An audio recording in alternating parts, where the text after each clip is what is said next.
my channel.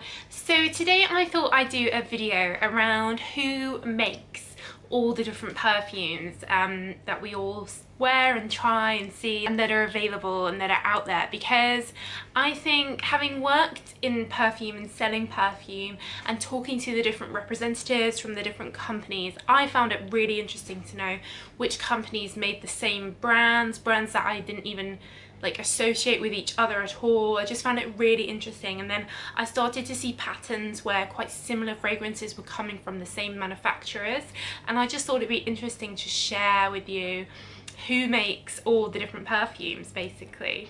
So what essentially will happen is a designer brand will license its name to a company to make perfumes for them. So the advertising and everything needs to be in line with the brand's advertising, and I'm sure they sign off on all the actual fragrances and everything, but fundamentally a brand does not make its perfumes. They're made, distributed, marketed, managed, everything by a perfume company that most people haven't really heard of, with the exception of Chanel, because Chanel do seem to make their own perfume, so I'm sure they have it outsourced to someone. They've still managed all that distribution and everything. They still manage it under the Chanel name rather than completely outsourcing it. So I've made lots of notes, actually, lots and lots of notes here, because obviously I can't remember them all off by heart. So first of all, let's start off with Procter & Gamble. So this company makes loads of things. Probably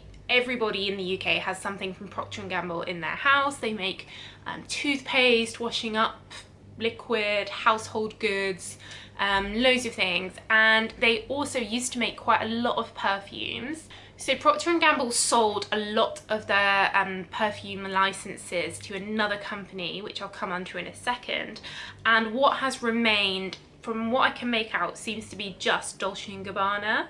Though they may have moved on to a different company, but from what I can see, P&G have been trying to get out of the perfume business. They used to make Hugo Boss and Gucci, Prada, Escada. They used to make loads, but they seem to be getting out of it for whatever reason. So the company that they sold a lot of those perfume licenses to, and which makes a load of other perfumes as well, is Coty. Now Coty is a really massive company. They make a lot of cosmetics and they make a lot of perfumes. So some interesting names and brands of perfumes that they make: so Marc Jacobs, Calvin Klein, Gucci, Chloe, Hugo Boss, Tiffany, Escada, Burberry, Mui Mui, to name just a few.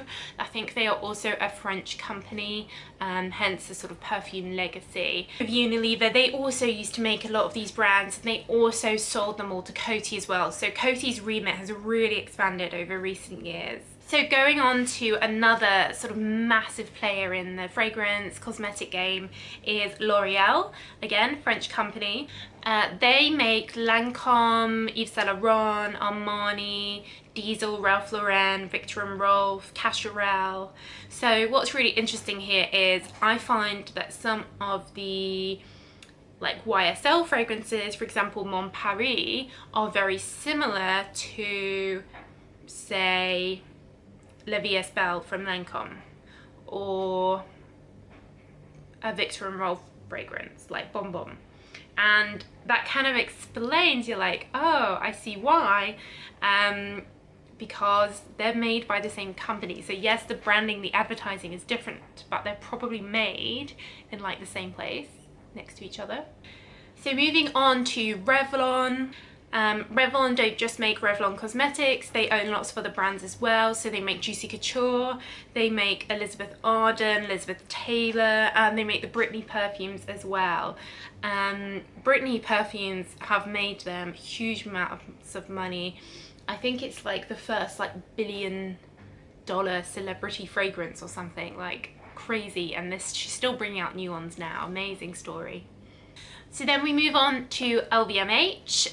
If you haven't heard of this company, it's the company that owns Louis Vuitton. They make loads of different designer stuff. They own Dior.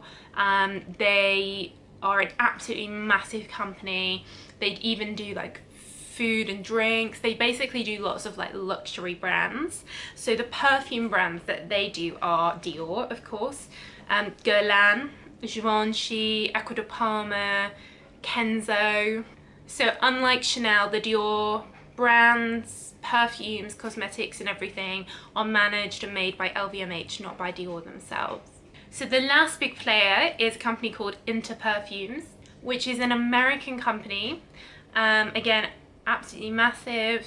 They make Jimmy Choo, they make Mont Blanc, they make Van Cleef & Arpels, Agent Provocateur, Hollister. So again, real random mix, like ones that you'd never think were made by the same company. I'm sure there are lots of other perfume manufacturers, and I'm sure like each year different brands move between these different companies, so this won't always be true. They will move around as they're bought and sold, but that's sort of my overview of where they all sit just now. I hope you found it interesting. Let me know if you already knew all that. I'm sure there are people out there that know way more about this than me, but that's just what I've managed to gather from what I remember when I used to sell them and from my research.